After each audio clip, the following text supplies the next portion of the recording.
Assalamualaikum warahmatullahi wabarakatuh. Perkenalkan, nama saya Muhammad Inwar Ramadan. Dan saya Gatot Sugarto. Di sini kami dari SMKN 1 Mego. Nah, di video kali ini kami akan memberikan contoh implementasi sebuah bagaimana cara kita mengcontrolling wireless dengan Capsman. Nah, di sini terdapat topologi, ada dua router. Yang satu namanya adalah R-Capsman dan yang kedua adalah CAP1. Nah, dalam Capsman ini ada beberapa istilah yang harus kita ketahui terlebih dahulu. Yang pertama yaitu adalah Caps Manager. Caps Manager sendiri adalah router yang digunakan sebagai controller untuk meremote sebuah router wireless yang akan dipancarkan. Lalu untuk CAP ialah controller access point, yang dimana router ini nanti akan diremote dengan menggunakan router manager tadi. Nah, di sini kami terdapat sebuah studi kasus, akan saya bacakan. Dalam sebuah kondisi terdapat router access point yang letaknya jauh dari ruangan untuk dikonfigurasi. Sebagai administrator, kita harus mengkonfigurasi router tersebut sebagai hotspot dan ingin digunakan sejumlah user yang lingkupnya besar. Lakukan konfigurasi pada router tersebut yang akan dipancarkan. Nah, di sini terdapat permintaan dari klien, yaitu kita harus membuat hotspot dan nanti kita harus membuat user yang lingkupnya cukup besar. Perlu diketahui untuk kelemahan dari router Mikrotik sendiri yaitu penyimpanannya yang tidak terlalu besar. Maka dari itu kita nanti akan mengkombinasikan dengan yang namanya radius. Kita langsung saja menuju ke konfigurasinya. Di sini untuk address 1 nanti kita arahkan ke internet. Lalu untuk header 2 nanti kita direct menggunakan kabel. Nah, di sini hanya contoh sederhana saja. Di sini sudah saya siapkan sebuah router dengan identity R-Capsman Control Access Point System Manager. Nah, di sini hal yang akan saya lakukan yaitu IP DHCP client. Kita akan mendapatkan internet terlebih dahulu dengan cara IP lalu ke DHCP client, lalu kita bisa add di sini. Lalu untuk interface-nya kita arahkan yang menuju ke internet. Di sini sudah tertambahkan dengan IP 172.16.1.2 prefix 28. Nah, untuk selanjutnya saya mau coba tes ping terlebih dahulu. Ping 88. Ini sudah bisa. Untuk selanjutnya yaitu adalah firewall NAT. Kita menuju ke IP firewall, lalu kita ke NAT, lalu kita klik add di sini. Untuk chainnya SRC NAT, out interface-nya Ether 1. Untuk action-nya masquerade. Apply dan kita OK. Jika sudah, selanjutnya kita menuju ke konfigurasi Capsman. Di sini sudah terdapat menu Capsman. Nah, untuk yang pertama kita lakukan yaitu kita menuju ke router cap satunya, lalu kita menuju ke wireless. Nah, di sini terdapat menu cap. Kita add, lalu kita enable seperti ini. Nah, di cap ini terdapat parameter yang harus kita lihat, yaitu harus kita perhatikan. Yang pertama di sini adalah interface. Interface di sini merujuk kepada interface mana yang akan kita remote menggunakan router caps manager tadi. Di sini saya memilih WLAN 1. Lalu di sini ada discovery interface. Discovery interface ini adalah interface yang mengarah ke router manager tadi, sehingga ketika nanti kita ingin meremote namun untuk routernya bisa kita remote menggunakan kabel, kita bisa menggunakan parameter ini. Namun jika routernya jauh, kita bisa menggunakan yang namanya capman address di sini. Kita bisa tinggal mengetikkan IP-nya saja. Namun juga syaratnya IP tersebut juga harus bisa di-ping. Jadi syaratnya sudah terrouting IP tersebut. Nah, karena di sini hanya implementasi secara sederhana, maka discovery interface-nya saya pilih address 1, yang dimana pada router caps 1 untuk address 1 ini mengarah ke router caps manager tadi. Jika sudah, kita apply dan kita OK. Nah, untuk tanda jika capsman sudah tercentang, maka Di sini ada tertuliskan manage by Capsman. Oke, untuk langkah yang selanjutnya kita menuju ke Capsman tadi. Di sini untuk menghidupkannya yaitu kita ke Capsman interface, lalu kita di manager, dan kita cukup centang enable ini saja, lalu kita apply, kita oke. Nah, kita tinggal tunggu saja. Seharusnya sudah bisa terkoneksi dengan router Cap1 tadi. Nah, di sini sudah ada salah satu interface yang muncul, yaitu yang bernama Cap1. Nah, untuk selanjutnya di sini terdapat beberapa fitur. Di sini banyak sekali. Salah satu keunggulan dari Capsman tersebut memiliki yang namanya template configuration.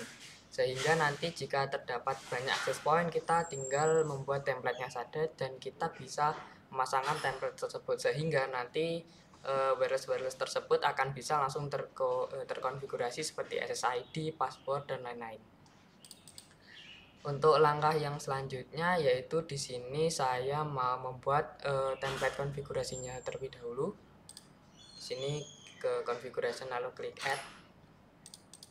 Nah, di sini untuk kita menuju ke wireless yang pertama, yaitu di sini ini tinggal penamaan saja, kasih template 1. Untuk modenya yaitu AP, lalu untuk SSID-nya yaitu AP cap. Selanjutnya menuju ke channel. Di sini untuk frekuensinya di sini saya mau 1224.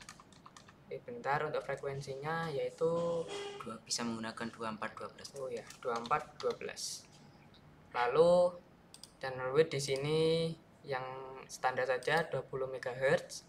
Untuk band kita pilih BGN, kita sesuaikan dengan router kita support dengan band yang mana. Nah, selanjutnya di sini kita memerlukan datapad.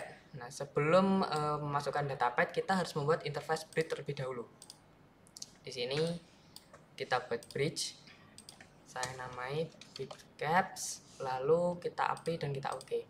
Nah, di sini kita tidak perlu menambahkan portnya ya, karena nanti bridge ini kita masukkan ke datapad yang dimana bridge tersebut nanti akan berisi interface VLAN yang ada di cap 1 tadi. Jadi kita tinggal tambahkan di bridge cap, kita apply dan kita oke. Dengan seperti ini maka interface yang ada di cap 1 tadi akan masuk ke dalam konfigurasi bridge ke datapad tadi. Jika sudah, selanjutnya menuju ke cap interface, lalu kita klik 2 kali. Nah, di sini ada beberapa menu juga, banyak sekali. Kita bisa memanajemen secara terpusat dengan menggunakan Capsman ini. Kita tinggal masuk ke wireless, ke configuration, lalu kita pilih template 1. Jika sudah, kita apply dan kita oke. Untuk agar bisa terkoneksi tentunya membutuhkan yang namanya IP address. Maka dari itu kita harus membuat IP address-nya terlebih dahulu. Untuk membuatnya cukup mudah, yaitu menuju ke IP address. Lalu di sini kita tinggal tambahkan add saja. Saya mau mengisikan IP 192.168.1.1/24. Untuk interface kita pilih bridge cap. Kita apply dan kita oke. Nah, seperti yang saya katakan tadi, bahwa bridge ini akan berisikan interface cap 1. Nah, dalam cap 1 ini terdapat interface yang ada di router yang kita remote tadi. Dengan seperti ini, maka access point telah berhasil dibuat. Untuk selanjutnya yaitu adalah membuat hotspot dan radius. Untuk konfigurasinya akan dijelaskan dengan teman saya. Baik, nah, di sini saya akan membuat hotspot terlebih dahulu karena ini tadi perintahnya kita harus membuat hotspot di router CAP-nya ya. Oke, untuk pertama kita bisa menggunakan hotspot. Pergi ke hotspot, lalu untuk lebih mudahnya kita bisa menggunakan fitur hotspot setup ya, agar bisa terbuat secara otomatis. Ini seperti DHCP client. DHCP server ya. Yeah. Oke, untuk hotspot interface-nya di sini saya arahkan ke bridge CAP yang mengarah ke interface tersebut. Lalu kita bisa next. Nah, jika teman-teman memiliki sertifikat, di sini bisa dimasukkan sertifikatnya karena saya tidak memiliki, jadi saya isikan none saja.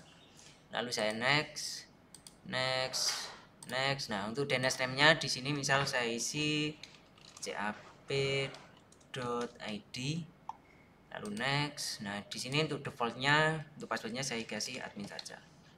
Oke, next. Oke. Jangan lupa kita buat radiusnya terlebih dahulu karena ini nanti untuk meremote-nya ya. Untuk meremote di user manajernya. Karena remote-nya itu menggunakan hotspot, jadi di sini saya centang yang hotspotnya. Lalu untuk address-nya saya masukkan yang address localhost yaitu 127.0.0.1. Lalu untuk passwordnya misal di sini saya kasih password rahasia. Mengapa saya isi 127.0.0.1? Karena di sini ibaratnya itu masih menggunakan satu router ya. Masih menggunakan satu router yang sama, yaitu menggunakan router Capsman. Lalu bagaimana dengan router CAP-nya? Nah, router CAP-nya ini hanya kita remote saja, jadi nanti seluruh seluruh datanya itu akan tersimpan di router Capsman-nya saja. Oke, nah jika sudah kita klik oke.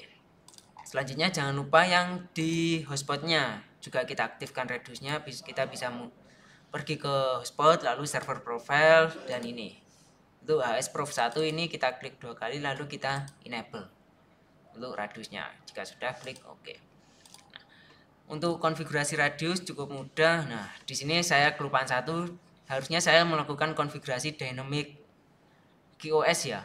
Jadi nanti quality of service atau bandwidthnya itu terkonfigurasi secara dynamic. Kita bisa pergi ke sini juga, lalu ke general, server profile ya.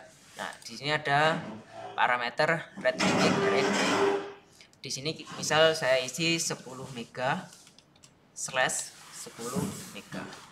Ini nanti untuk uploadnya terlimitasi 10 mega dan untuk downloadnya juga sama 10 mega. Jika sudah klik OK. Jika kita lihat pada menu queue, nah di sini ada flagnya juga secara dynamic. Lalu jika kita lihat pada upload max limit dan download max limitnya yaitu sesuai dengan parameter yang saya isi tadi yaitu 10 mega 10 mega.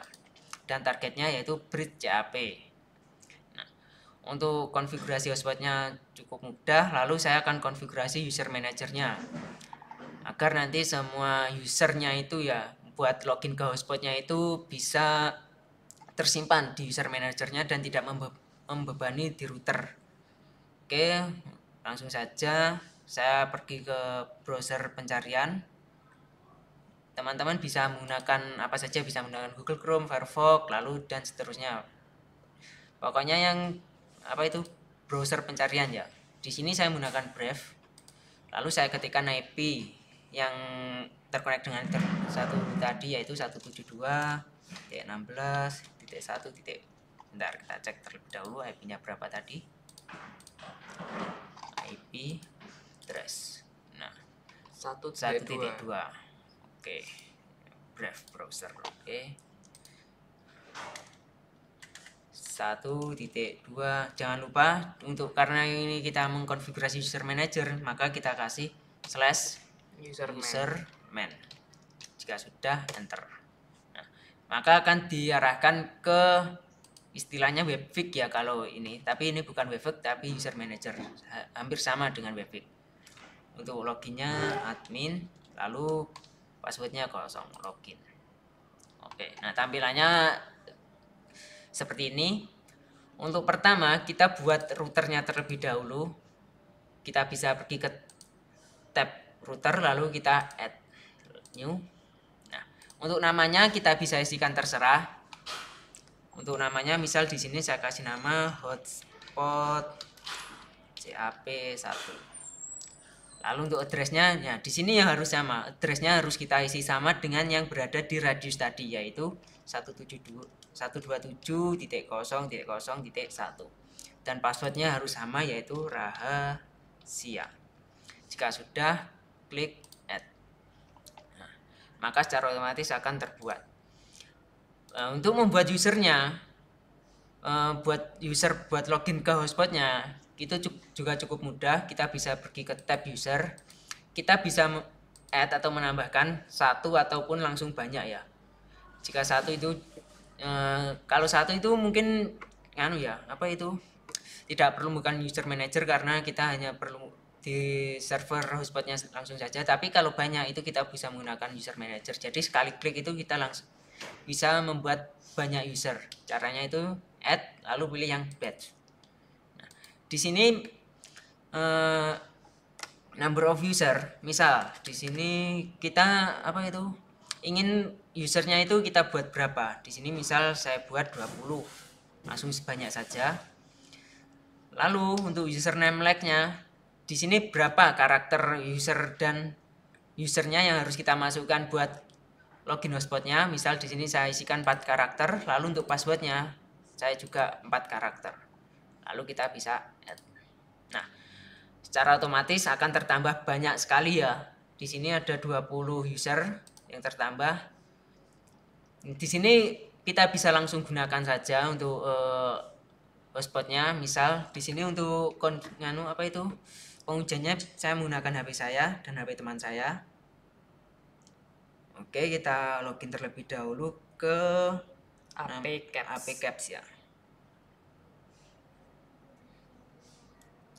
Nah, setelah menghubungkan ke AppCaps, maka kita akan diarahkan ke mana ini? Tampilan hotspotnya ini.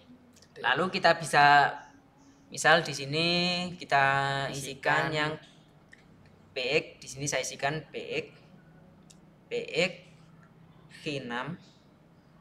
Lalu untuk passwordnya P58T. P58T. Oke, ini ya. Bisa dilihat. Oke, untuk teman saya juga ingin mengonekkan. Saya ingin mengonekkan dengan yang username FZGHI, untuk passwordnya yaitu WF M7. Kita konekkan. Oke. Nah, di sini masih belum bisa connect. Coba kita cek terlebih dahulu di mana. Sama, masih belum bisa di sini. Oke, kita cek terlebih valid dahulu. Profile phone.